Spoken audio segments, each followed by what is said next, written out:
The sun bled low over the plains, painting the sky in streaks of fire and dust. A lone rider approached the quiet town of Willow Creek, his coat heavy with sand and his heart heavier still. His name was Caleb Ward, and every mile behind him carried the echo of gunfire and betrayal. He had ridden for 3 days straight. No rest, no company. Just the whisper of revenge in his ear. He wasn't coming to Willow Creek for peace. He was coming for a man. The sign at the edge of town leaned crookedly in the dirt, half buried by the wind. "Welcome to Willow Creek. Kind hearts, honest hands." Caleb scoffed. He'd stopped believing in either long ago. As he dismounted in front of the saloon, he felt every eye on him. The piano went quiet, and even the laughter at the far table faded to silence. He tied his horse to the post, brushing the dust from his duster coat, and walked inside. The saloon smelled of whiskey, old wood, and lies. Caleb ordered one thing: whiskey. No talk. The barkeep, a wiry man with a nervous hand, poured his drink without asking questions. But someone at the corner table did. "You're not from around here, stranger," said a thick voice. Caleb didn't turn. "Ain't here for company." But the man kept talking. "No one rides into Willow Creek without a reason. You look like you're carrying one heavy as hell." Caleb's jaw tightened. "I'm looking for a man named Elias Boone." The saloon fell silent again. Someone coughed. Another muttered a curse. Boone's name was poison in the room. Before anyone could answer, a soft sound cut through the tension. Music. A woman outside, humming. The smell of fresh bread drifted in through the window. It didn't belong in a place like this. Not here, not now. Caleb's eyes flicked toward the window. Across the street, a woman stood outside a small brick bakery, sleeves rolled up, hair tied loosely behind her head. She was handing loaves of bread to 2 barefoot children, smiling as though she'd never known cruelty. For a moment, Caleb forgot why he'd come. But then the barkeep leaned in and whispered, "You'll find Boone at the edge of town. But if I were you, I'd stay clear. That man's got the devil on his side." Caleb tossed a coin on the counter and downed the whiskey in one swallow. "That's fine," he said. "So do I." He turned to leave, but paused again at the door. The scent of bread still lingered. The woman across the street looked up just once, meeting his gaze. Her eyes were calm, kind, but not naive. She'd seen things too, maybe, and somehow that one look stirred something in him he didn't recognize, something that didn't belong in the same heart that came to kill. The next morning, the air over Willow Creek smelled like sunlight and bread, the kind of scent that made even the roughest men remember gentler days. Caleb Ward woke early, as he always did, his instincts sharpened by years of chasing and being chased. He sat by the window of the inn, hat low over his eyes, watching the street come alive. The saloon doors creaked. Horses neighed. A stagecoach rattled by. And across the street, the little brick bakery opened its shutters. There she was again, the woman from yesterday. She moved with quiet grace, pulling trays from the oven, her face glowing from the warmth of the fire. The sign above her door read, "Mara's Hearth." Mara. He'd heard the name whispered by the saloon girls last night, spoken with respect. They said she'd lost her husband to a mine collapse years ago. Said she baked for strangers, never asked for a coin from those who couldn't pay. Said she was the only reason the drifters and widows of Willow Creek never went hungry. Caleb didn't believe in saints, but something about her made him hesitate before reaching for his gun belt that morning. He needed to find Elias Boone, needed to make him answer for what happened at Red Hollow, the ambush, the fire, the screams of men who trusted Caleb's word. Boone had betrayed them all for gold, and now Boone was here, hiding under a false name, protected by fear. But first, he needed information. He crossed the street. The bell above the bakery door chimed softly as he entered. The air inside was warm, alive with the scent of butter and yeast. Shelves lined with loaves stood beside baskets of biscuits and pies. Behind the counter, Mara looked up. For a heartbeat, she just stared, his presence filling the small room like a shadow. "Morning," she said gently, brushing a streak of flour from her cheek. "You look like you haven't eaten since the war."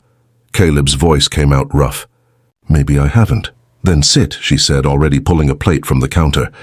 "You'll have bread and coffee." "No charge," he frowned. "Didn't say I couldn't pay." She smiled faintly. "Didn't say you had to." He sat by the window. She served him a thick slice of fresh bread, still steaming, with a bit of honey on the side. The first bite nearly made him forget why he came. It tasted like home, something he hadn't felt in years. "You feed everyone like this?" he asked after a while. "Everyone who's hungry," Mara said. "This town's been through enough. Someone's got to remember kindness."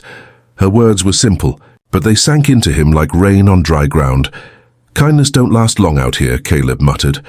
"Only if no one tries," she said, meeting his gaze steadily. "You a trying man, mister." He almost smiled. "Not lately. Then maybe you're due." The bell rang again as two dusty children ran in, holding out their hands. Mara slipped each a roll and ruffled their hair. She didn't even glance toward the empty coin jar on the counter. Caleb watched in silence. He wasn't used to this, goodness without reason. It made him restless. When the children left, he finally asked, "You know a man named Elias Boone?" Her hands froze for just a second. It was small, but he caught it. "I've heard the name," she said slowly. "Why are you asking?" "Business," he said. She studied him, eyes narrowing slightly. "That kind of business that ends with someone hurt." "Maybe.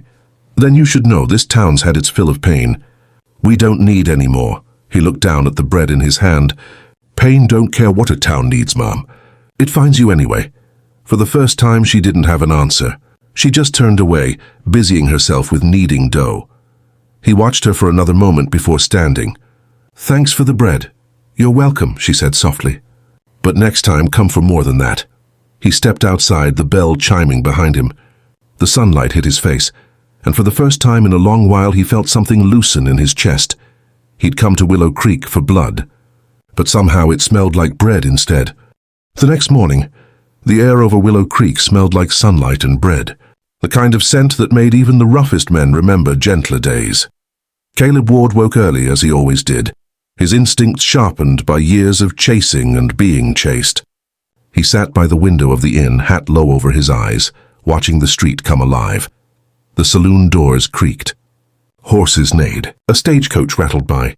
And across the street, the little brick bakery opened its shutters. There she was again. The woman from yesterday. She moved with quiet grace, pulling trays from the oven, her face glowing from the warmth of the fire. The sign above her door read, "Mara's Hearth, Mara." He'd heard the name whispered by the saloon girls last night, spoken with respect. They said she'd lost her husband to a mine collapse years ago. Said she baked for strangers, never asked for a coin from those who couldn't pay. Said she was the only reason the drifters and widows of Willow Creek never went hungry. Caleb didn't believe in saints, but something about her made him hesitate before reaching for his gun belt that morning. He needed to find Elias Boone, needed to make him answer for what happened at Red Hollow, the ambush, the fire, the screams of men who trusted Caleb's word. Boone had betrayed them all for gold, and now Boone was here hiding under a false name, protected by fear. But first, he needed information. He crossed the street. The bell above the bakery door chimed softly as he entered. The air inside was warm, alive with the scent of butter and yeast. Shelves lined with loaves stood beside baskets of biscuits and pies. Behind the counter, Mara looked up. For a heartbeat, she just stared, his presence filling the small room like a shadow. "Morning," she said gently, brushing a streak of flour from her cheek. "You look like you haven't eaten since the war." Caleb's voice came out rough. "Maybe I haven't." "Then sit," she said, already pulling a plate from the counter. "You'll have bread and coffee." "No charge," he frowned. "Didn't say I couldn't pay." She smiled faintly. "Didn't say you had to." He sat by the window. She served him a thick slice of fresh bread, still steaming with a bit of honey on the side. The first bite nearly made him forget why he came. It tasted like home, something he hadn't felt in years. "You feed everyone like this?" he asked after a while. "Everyone who's hungry," Mara said. "This town's been through enough. Someone's got to remember kindness." Her words were simple, but they sank into him like rain on dry ground. "Kindness don't last long out here," Caleb muttered. "Only if no one tries," she said, meeting his gaze steadily. "You a trying man, mister?" He almost smiled. "Not lately. Then maybe you're due." The bell rang again as two dusty children ran in, holding out their hands. Mara slipped each a roll and ruffled their hair. She didn't even glance toward the empty coin jar on the counter. Caleb watched in silence. He wasn't used to this, goodness without reason. It made him restless. When the children left, he finally asked, "You know a man named Elias Boone?" Her hands froze for just a second. It was small, but he caught it. "I've heard the name," she said slowly. "Why are you asking?" "Business," he said. She studied him, eyes narrowing slightly. "That kind of business that ends with someone hurt?" "Maybe." "Then you should know this town's had its fill of pain. We don't need any more." He looked down at the bread in his hand. "Pain don't care what a town needs, ma'am. It finds you anyway." For the first time, she didn't have an answer. She just turned away, busying herself with kneading dough. He watched her for another moment before standing. "Thanks for the bread." "You're welcome," she said softly. "But next time come for more than that." He stepped outside, the bell chiming behind him.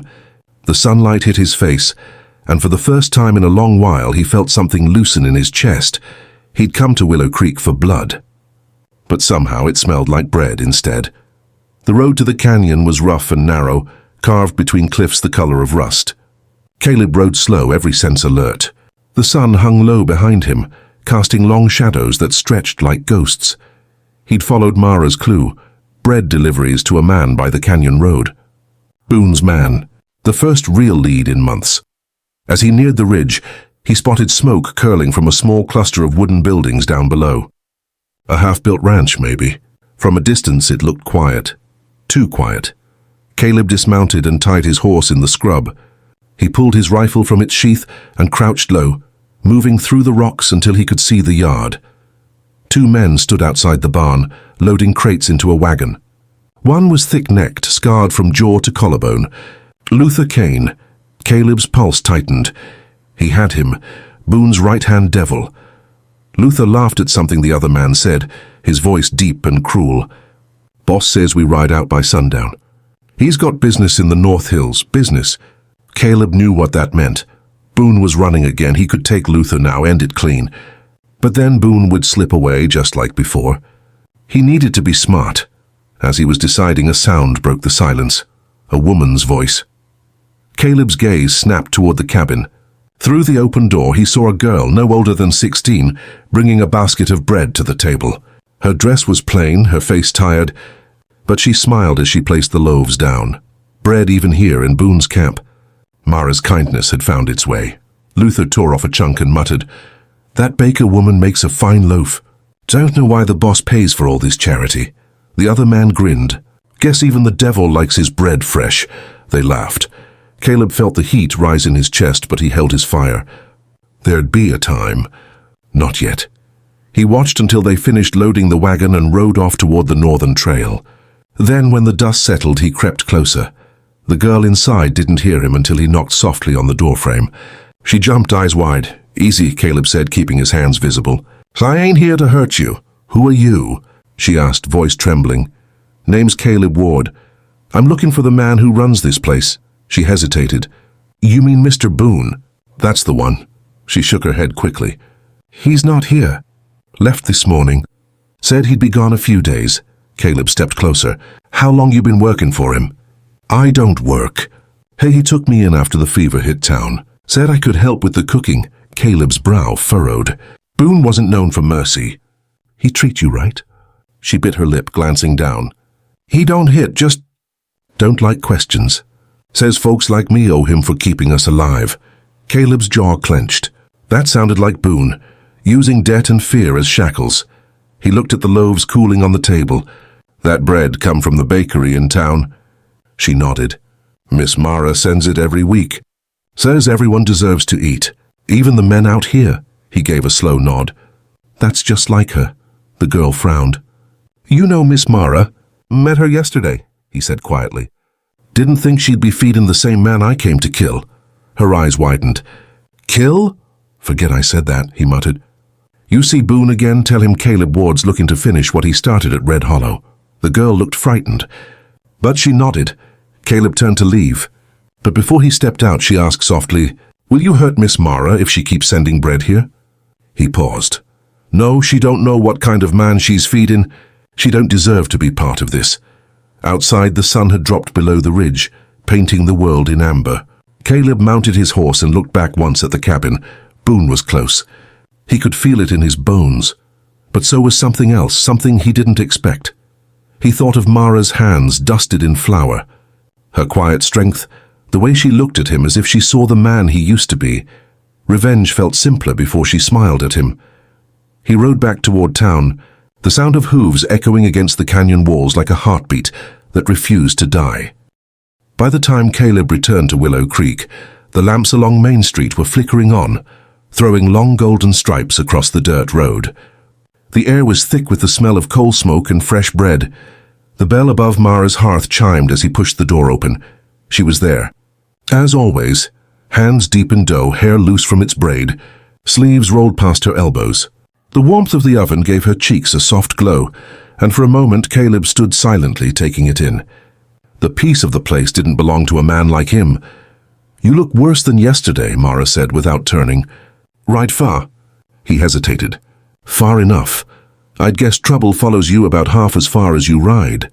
"That's about right," he said with a wry smile. "Then sit," she replied, motioning toward the same table by the window. "Bread's warm and I've stew on the fire. You'll eat before you tell me what you're chasing." Caleb sat, his hat resting on his knee. The smell of the stew reached him. Herbs, onions, something that reminded him of a home long gone. She poured him coffee and slid a plate his way. He ate in silence for a while, watching her move around the bakery. Every motion was gentle, deliberate, like she was trying to make the world softer just by existing. Finally, Mara spoke. "You found what you were looking for, didn't you?" Caleb froze mid-bite. "Don't lie," she said softly. "I can tell when a man's been near danger. You came back with it on your skin." He looked down at his plate. "I found the place he's been hiding. But not him," her brow furrowed. "And when you do?" He didn't answer. The silence stretched between them like a taut wire. "You plan to kill him," she said quietly. Caleb met her eyes. There was no judgment there, just sadness. "That man's done things that can't be forgiven," he said. "I don't doubt that," Mara replied. "But forgiveness isn't for him, Caleb, it's for you." The sound of his name on her lips startled him. No one had said it that gently in years. He leaned back, exhaling. "You don't understand. Red Hollow—" He stopped himself, the memory too raw. "What happened?" He shook his head. "Nothing you need to hear." Mara came closer, wiping her hands on her apron. "You think keeping it locked up makes it smaller? It doesn't. It eats at you until there's nothing left but the hunger for payback." Her words hit too close. Caleb stood abruptly, pacing toward the window. "You don't know what it's like to watch good men die because one coward sold them out. You don't know what it's like to bury brothers in the dirt and ride alone for years, thinking about what you'd do if you ever saw that man again."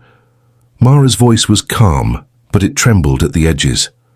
"Maybe I don't, but I know what it's like to lose. My husband was a miner. The shaft collapsed because someone used rotten beams. The company blamed the workers. I could have spent my life hating them. Instead, I built this place." Caleb turned slowly. "Why?" "Because hate didn't bring him back. But kindness keeps him alive in a different way." He stared at her, words caught in his throat. Finally, he muttered, "You're too good for this town." She smiled faintly. "No, I just refused to let it turn me cruel." For a long time, they said nothing. The only sound was the quiet crackle of the fire. Then Mara reached for a loaf, wrapped it carefully in cloth and placed it on the counter. "Here," she said, "for your road tomorrow, wherever it takes you." Caleb looked at the bread, then at her. "You shouldn't waste this on me." "It's not a waste," she said. "It's a hope." He took it slowly, their fingers brushing. Something unspoken passed between them, something neither of them dared to name.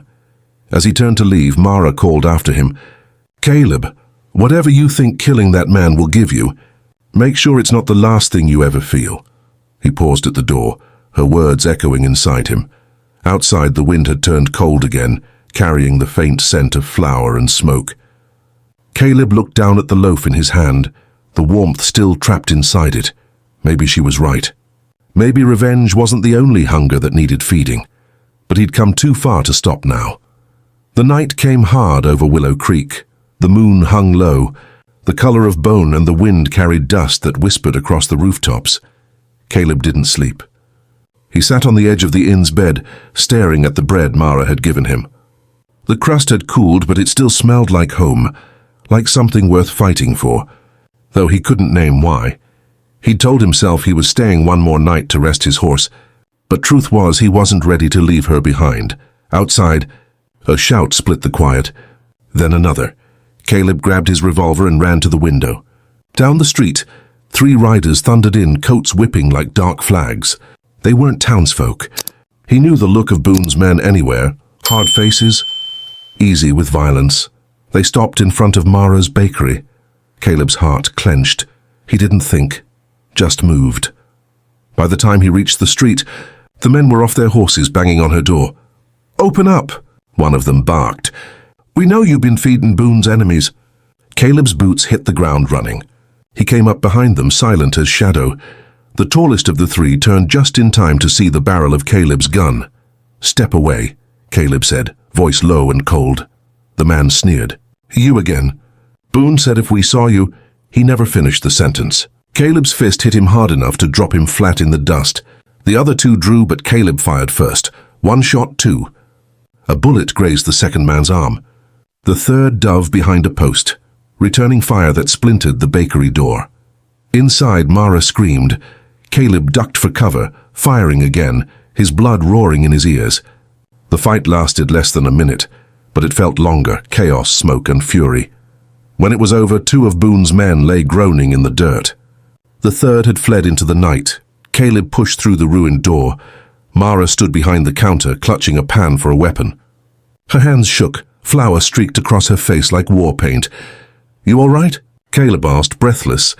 I think so," she managed. "What was that?" "Who were they?" "Boone's men. He knows I'm here." Her eyes widened.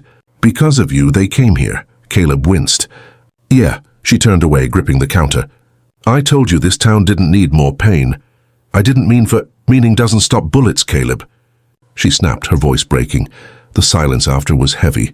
Outside, townsfolk peeked from doorways, whispering. The smell of gunpowder hung in the air like a curse. Mara finally sank to her knees beside the shattered doorframe, gathering the fallen loaves from the floor, brushing off the dust as though she could still save them. Caleb crouched beside her. "Let me help." She looked up at him, eyes glistening. "Why are you doing this to yourself? To everyone around you?" He swallowed hard. "Because I can't let Boone walk free. Not after what he did." "And what did he do?" She whispered. "He burned Red Hollow. Killed 12 men under my command. Men I'd known since the war. He did it for gold." Mara's breath caught. "And you think killing him will make that right?" "No," Caleb said softly. "But it'll stop me from seeing their faces every night." She held his gaze for a long moment.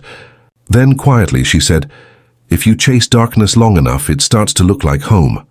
The words stung because they were true. He stood slowly. "You should pack what you can." "Boone's not done." Mara shook her head. "I won't run.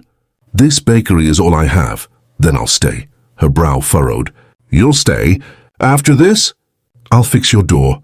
Keep watch. Until he comes." She wanted to protest, but something in his eyes, tired, determined, lonely, stopped her. "Fine," she said quietly. "But if you're staying, you eat breakfast like a decent man. I don't need a ghost haunting my kitchen." For the first time in days, Caleb almost smiled. "Yes, Mom." As she turned back to sweep the floor, the firelight caught her hair and he felt that strange pull again, the one that made the gun on his hip feel heavier, the road ahead less certain. Outside, the wind howled through the dark streets, scattering dust and ash. Somewhere beyond the canyon, Boone would hear what happened tonight, and when he came for them, Caleb would be waiting. The next morning came pale and still, the kind of quiet that hides a warning in its calm. The smell of smoke still lingered faintly in the street, but Willow Creek had already begun to move on. That was how frontier towns survived. They buried fear fast and worked harder the next day. Caleb stood outside the bakery at sunrise, fixing the shattered door. He'd found spare wood behind the livery stable, planed it down and hammered it into place. His hands were steady, but his mind wasn't. He hadn't slept. Every sound in the night had made him reach for his gun. When the door was done, Mara stepped out with 2 mugs of coffee. "You're up early," she said softly. "Didn't sleep," he admitted, taking the cup. "Didn't think you would either." "I didn't," she replied.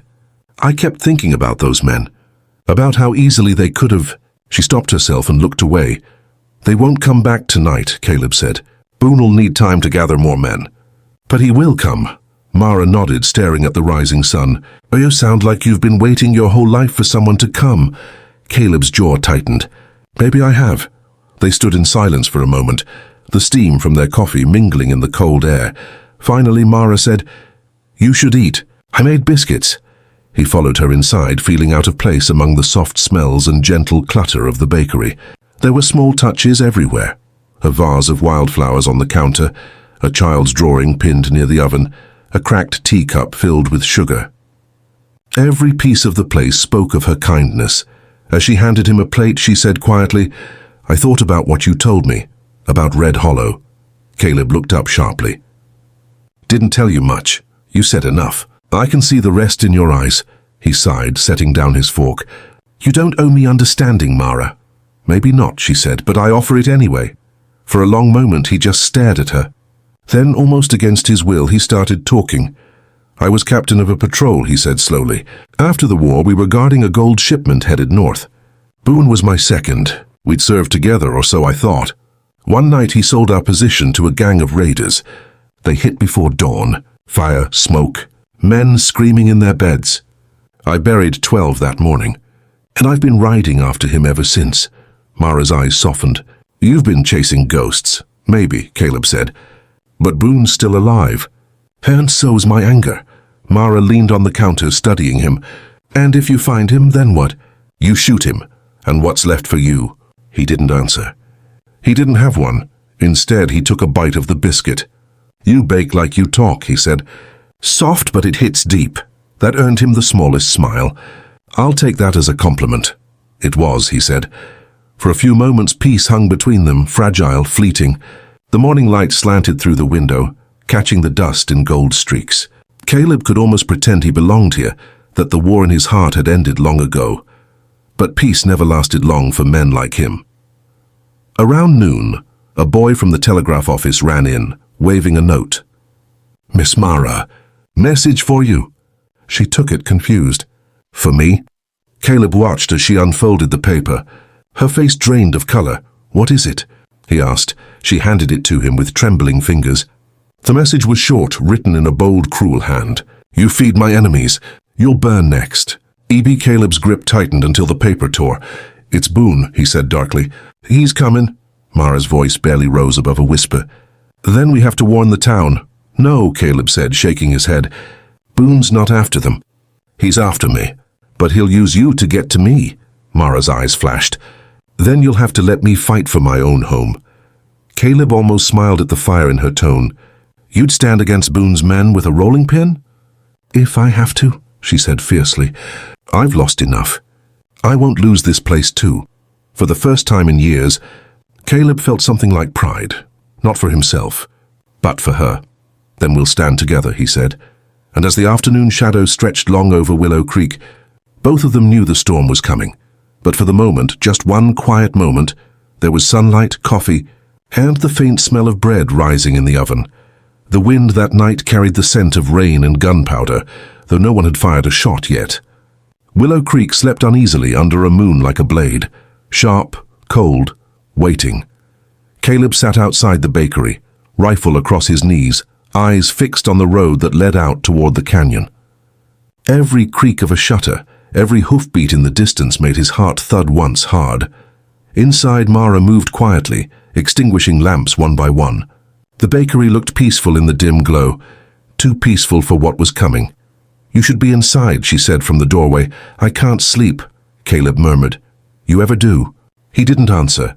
Mara came closer, sitting on the step beside him. "You can still leave, Caleb. You don't owe this town anything."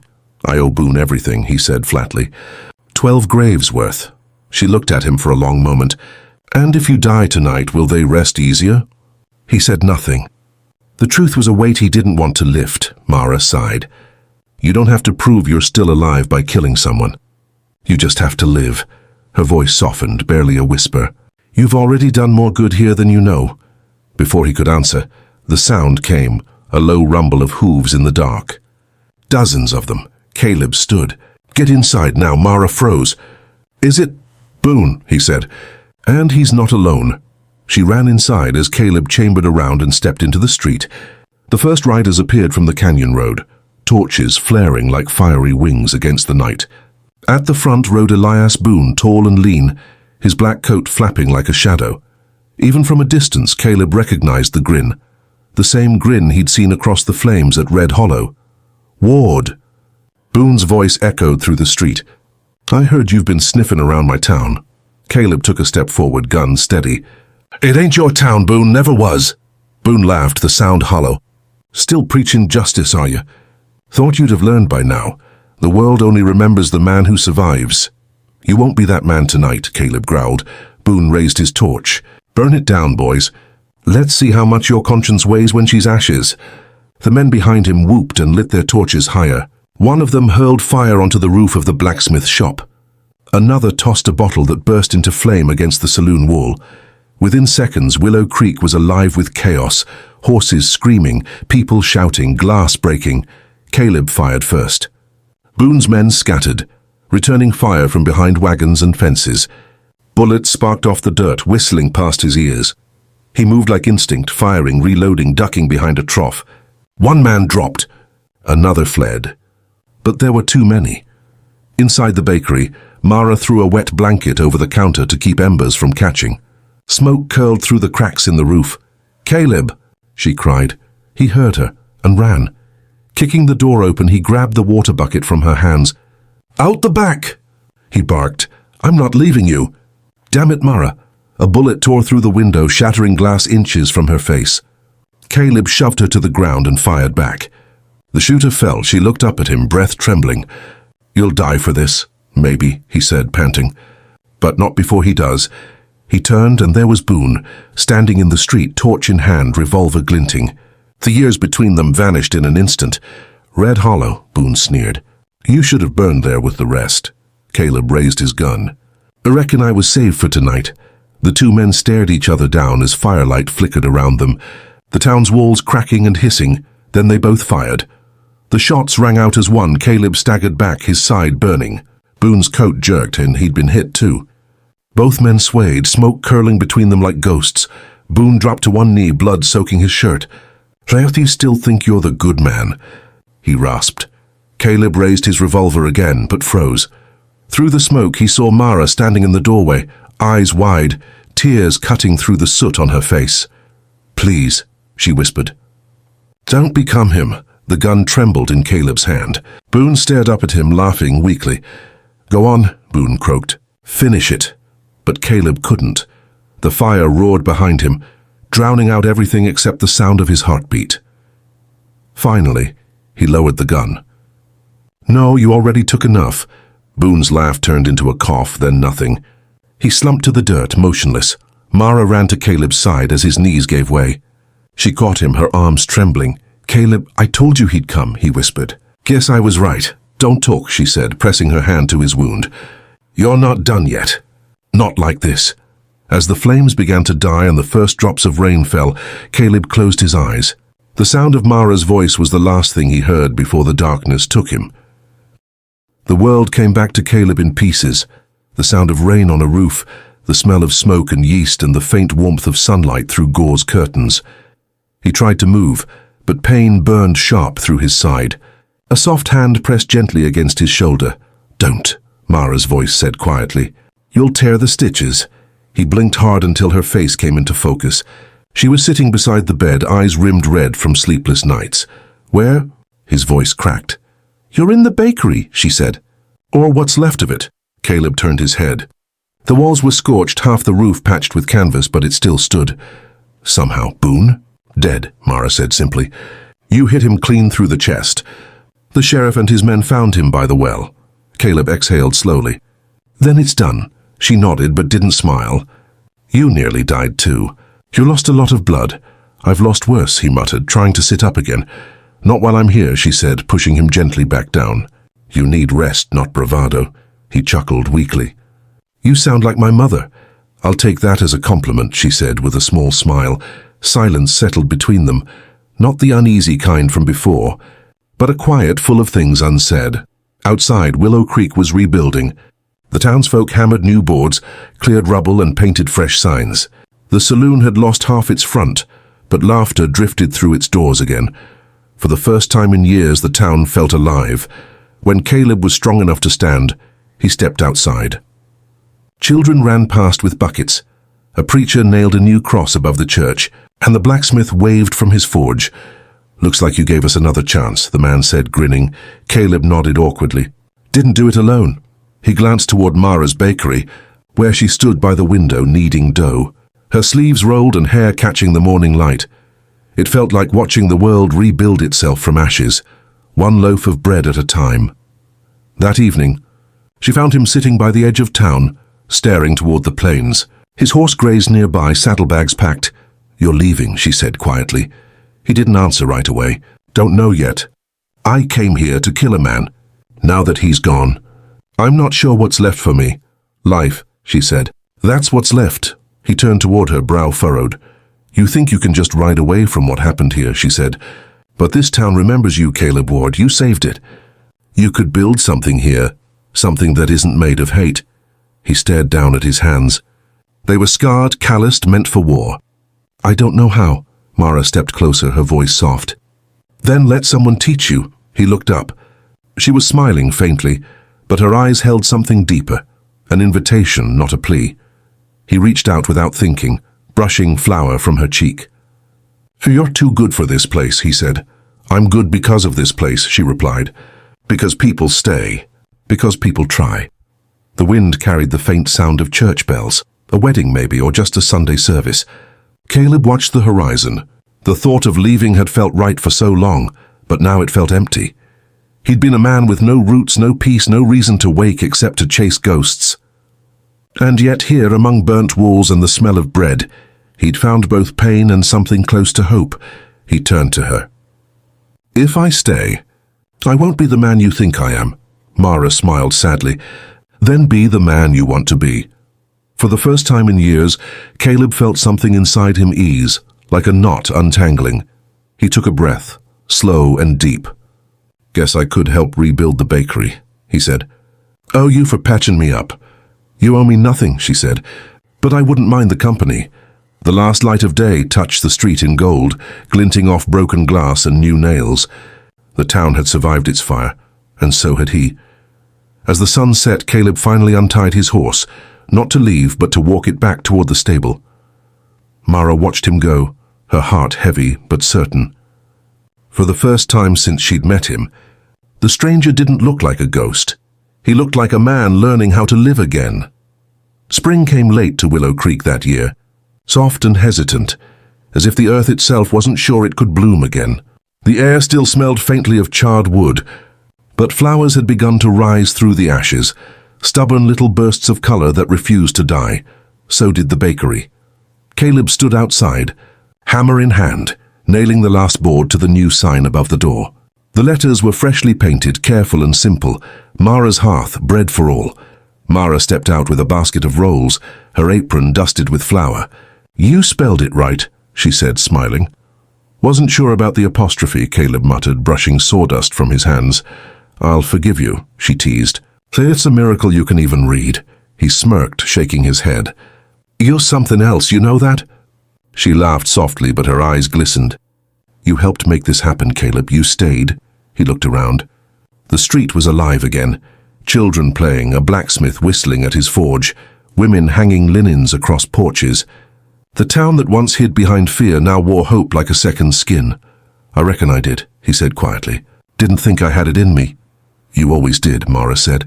"You just needed a place to remember." The bell above the bakery door jingled as the first customers of the morning came in, a farmer, his wife, and two dusty-faced children.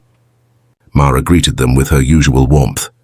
Caleb stepped aside to give them room, watching as she handed each child a small roll for free, smiling as if it was the greatest honor of her day. That simple kindness still amazed him. She gave like it didn't cost her anything, even when it did. When the crowd thinned, Caleb leaned on the counter. "You'll go broke if you keep giving bread away." She wiped her hands on her apron. "Maybe, but some debts aren't paid in coin." He studied her face, then looked down. "You ever think about leaving? About a life somewhere else?" Mara paused, then shook her head. "Everything I need is here." She looked up at him. "What about you?" He hesitated. "Used to think the world was wide open. Now I figure, maybe the best things don't move fast. Maybe they just stay put and keep breathing." Her eyes softened. "Like dough," he chuckled. You just compared me to bread. I did, she said, grinning. Tough on the outside, warm in the middle, when you finally stop burning things. He laughed for real then, a deep, unguarded sound that startled even him. It had been years since he'd heard it. The laughter faded into quiet, but the air between them stayed warm. Mara took a small loaf from the counter and handed it to him. For the road, she said. He frowned. You still think I'm leaving? Maybe not today, she said softly, but someday you might feel the call again. And when you do, I want you to take a piece of this place with you. Caleb looked down at the loaf in his hands, then back at her. You're my piece of this place, he said simply. Mara's breath caught. He stepped closer, his voice low. You gave me something I didn't think I deserved. Not after Red Hollow. Not after all the blood I carried. You gave this town back its heart, she whispered. They stood there, inches apart, the smell of fresh bread between them. The kind of silence that didn't need words to mean something. Caleb finally said, Reckon I'll be sticking around a while longer. Mara smiled through tears. Good, I could use another pair of hands. He grinned. Long as you don't make me wear an apron. No promises, she teased. The bell above the door rang again and sunlight spilled into the room. Caleb turned to hang his hat by the door, not on the hook for travelers, but on the one by the counter, where townsfolk left theirs. Outside, the wind carried the scent of baking bread down the street, wrapping Willow Creek in something warmer than smoke, forgiveness. And as the day unfolded, Caleb Ward, once a man of vengeance, knelt beside Mara, shaping dough with careful, calloused hands, not to fight, not to run, but to live at last. If you enjoyed this story, don't forget to hit that like button and subscribe for more unforgettable tales from me. And make sure to tap the bell icon so you never miss a new episode. Thanks for watching.